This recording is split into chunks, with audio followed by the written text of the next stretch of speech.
பொண்ணு இருக்கிற வீட்டுக்கிட்ட வாட்டர் டேங்க் இருக்கும். நான் சொன்னேன் இடையில கட் பண்ணிட்டு, பிரதர் மலேசியால எல்லா ப்ராஜெக்ட் பண்ணாலுமே ஒரு வாட்டர் டேங்க் வச்சு தானே ப்ராஜெக்டே வரும். தண்ணி இல்லாம எப்படி உயிர் வாழ்றது அப்படின்னு.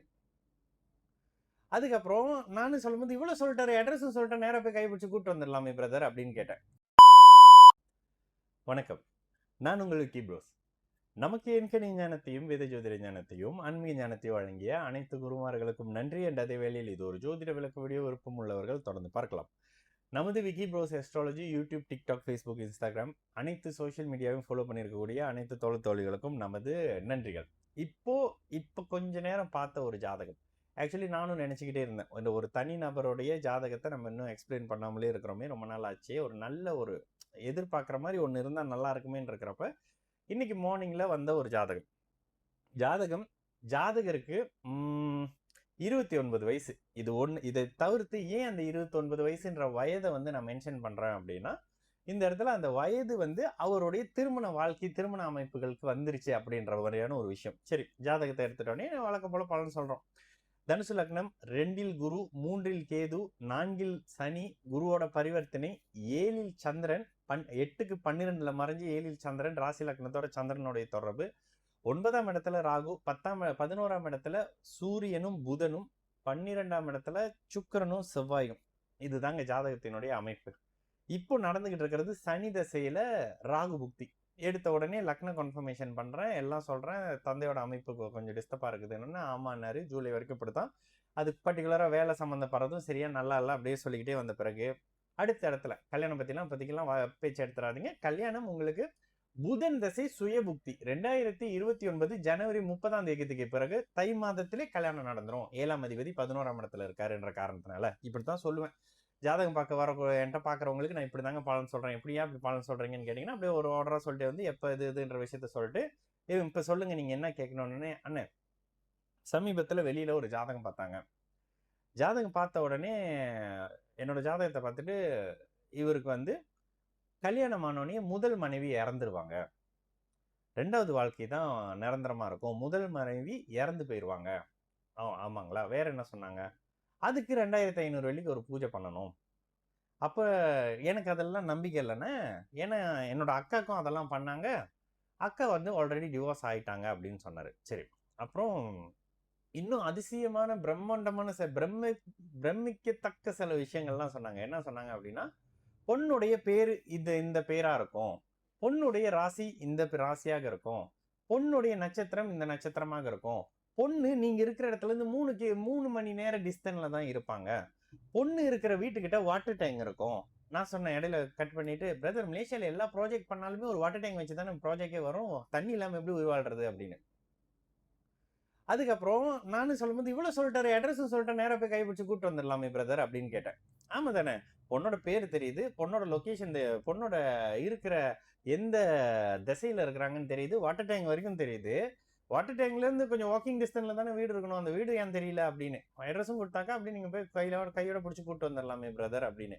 நேரம் டோன் கலர்லாம் வேற சொன்னாங்களாம், இந்த கலர்ல இருப்பாங்க, இப்படி இருப்பாங்க, அப்படி இருப்பாங்கன்னு. சரி, உண்மையாங்க? மனசாட்சி இருக்குதா? அவரு நல்லவேளை டாக்டர், உங்களை பார்த்தோன்னே தெரிஞ்சிருக்கணும், அவரு டாக்டர். ஓகேங்களா? எடுத்த உடனே நான் முதல் விஷயத்துல ஒரு இந்த மாதிரி செவ்வாய் முதல் நிலை அமைப்புகள் இல்லாம 2வது நிலை தன்மையில செவ்வாயுடைய தன்மையில இவரா இருக்கிறாரு. ஆமாங்க, இப்படி இருக்கணும் அப்படின்ற அமைப்புகளை சொன்ன பிறகு, பிரதர் மெடிக்கல் லைன்ல தானே இருக்கிறீங்க, உங்களுக்கு பிளட் டெஸ்ட் எடுத்துட்டு அப்பாக்கு, அம்மாக்கு, பக்கத்து வீட்டுக்காரருக்கு, எதிர் வீட்டுக்காரருக்கு எல்லாருக்குமே சேர்த்து நான் மருந்து கொடுத்தேன்னா என்னை எதால அடிப்பீங்கன்னு கேட்டேன்.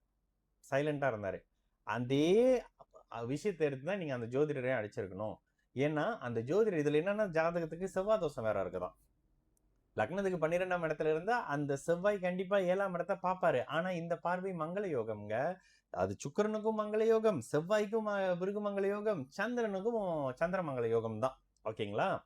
இந்த இடத்துல சரி, நான் என்ன சொல்வேன், என்னோட ஸ்டைல புதன் தாங்க 11ஆம், புதன் தான் 7ஆம் அதிபதி, 11ஆம் இடத்துல சுக்கிரனுடைய வீட்டுல இருக்காருன்றதுனால புதன் திசையில கல்யாணம் நடந்துரும்.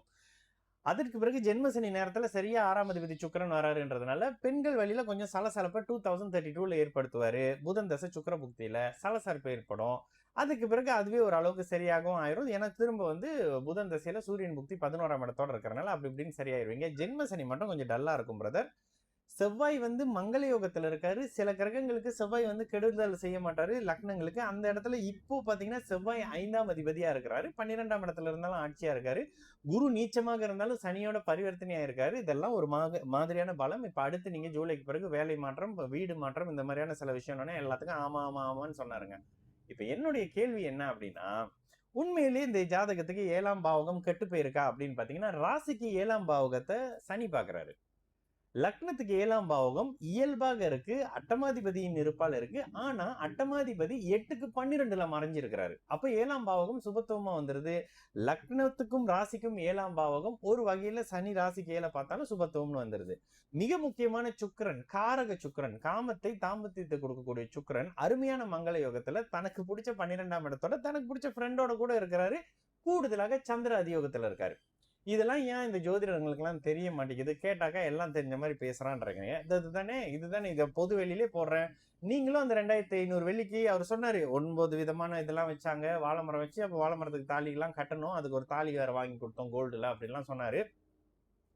சரி, இந்த அமைப்புகள்ல இல்லங்க வாழை மரம் வெட்டி தாலி கட்டுறதுக்கு வாழை மரத்தை வெட்டி இதெல்லாம் பண்றதுக்கு இதுக்கு இந்த மாதிரியான விஷயங்கள் இருக்கு அப்படின்னு ஏன் யாரும் ப்ரூஃப் ப்ரூஃப் அந்த ஜாதகத்தோட வச்சு போடுறேன்ல. அவங்க பெர்மிஷன் இல்லைனால டேட் எல்லாம் ஹைட் பண்ணிட்டேன். ஆனா இது இப்ப பேசினவர் 5 நிமிஷம் முன்னுக்கு பேசினவர். அப்போ ஒரு ஒரு நல்ல ஆனா என்ன சொல்றாரு, அப்பா அம்மா சொன்னாங்கன்னு செஞ்சேன் வேற என்னென்ன பண்றது அப்படின்னு சொல்லி பேசினாரு. ஜோதிடம் என்பது சரி ஜோதிடத்தை விட்டுருங்க. ஜோதிடர்களால எல்லா விதியும் மாத்திர முடியும்னா இன்னொரு ஒரு அருமையான லட்டு மாதிரி ஒரு விஷயம் சொன்னேன். பிரதர் நீங்க டாக்டர் தானே, உங்க ஹாஸ்பிட்டல்ல யாராவது சீரியஸா உயிர் பிழைக்க முடியாதவங்க மாதிரி இருப்பாங்க, அவங்கள கூட்டிட்டு போங்க. நான் 2500 என் காசு தரேன். அந்த உயிர் பிழைக்க தடுமாறுற கஷ்டமா இருக்கிற ஒருத்தவங்களை அந்த ஜோதிடரை காப்பாற்ற சொல்லுங்க. நானும் அதுல இருந்து வாழை மர பரிகாரம் ஃபாலோ பண்றேன். ஏன்னா ப்ரீவியஸ்ல மனைவி இறந்து போயிருவாங்கன்றதுனாலதான் பிராக்டிக்கலா வாழை மரத்தை வெட்டி கொண்டுட்டாங்களாமா யார முதல் மனைவிய. அப்புறம் 2வது கல்யாணம் அப்படின்ற மாதிரி வரும்னு. ஆக்சுவலி இந்த இடத்துல இதெல்லாம் முழுக்க முழுக்க முழுக்க முட்டாள்தனத்தினுடைய உச்சம்ங்க. என்னங்க இப்படி பேசுறீங்கன்னாக்கா இதுதான் உண்மை. இது தாங்க உண்மை. உண்மையிலேயே ஒரு ஜாதகத்துக்கு 7ஆம் இடம் நல்லா இருந்தா எப்படியும் அவங்களுக்கு பார்ட்னர் அமையும், எப்படியும் திருமண வாழ்க்கை அமையும், எப்படியும் குழந்தை அமைப்பு அமையும். உங்க குரு பரிவர்த்தனை தானே, குரு காரகத்தை கொடுக்கணும்ல. இதெல்லாம் கொடுப்பாருன்றத அப்புறம் என்னோட ஸ்டைல்ல அவருக்கு நான் எக்ஸ்பிளைன் பண்ணேன். பிரதர் உண்மையிலேயே யூ மேட் மை டே அப்படின்னு சொன்னாரு. இந்த மாதிரி இவ்வளவு செலவு பண்ணி இவ்வளவு பண்ணி நான் பண்ணாதீங்கன்னு சொன்னேன், இல்லைங்க நான் பண்ணிட்டேன் அப்படின்னு சொன்னாரு. இதுக்கு தாங்க தலையா அடிச்சுக்கிட்டு என்ன தாக்கிட்டு பூரா பேரண்ட்ஸா இருக்கும். அம்மா அப்பா பயங்கன்னா அம்மா அப்பா என்ன பண்ணுவாங்க, பயந்துகிட்டு இதெல்லாம் செய்யதான் சொல்லுவாங்க. கடவுளுக்கும் ஜோதிடருக்கும் ஆன்மீகத்துக்கும் ஜோசியத்துக்கும் சம்பந்தமே கிடையாதுங்க. ஜோதிடருங்க, ஆன்மீகம் வேறங்க, கடவுள் வேறங்க, அர்ச்சகர் வேறங்க, குருக்கள் வேறங்க, சிவாச்சாரியார் வேறங்க. இதுலயே நமக்கு கேட்டகரி தெரியாது. எல்லாம் ஒரு பேக்கேஜ்ல எதிர்பார்ப்போம். தயவு செஞ்சு இதனுடைய வேறுபாடுகளை புரிஞ்சுக்குங்க. சரிங்களா? நான் உங்களுக்கு ப்ரோஸ். நல்லது நடக்கும். எல்லோரும் நல்லா இருப்போம்.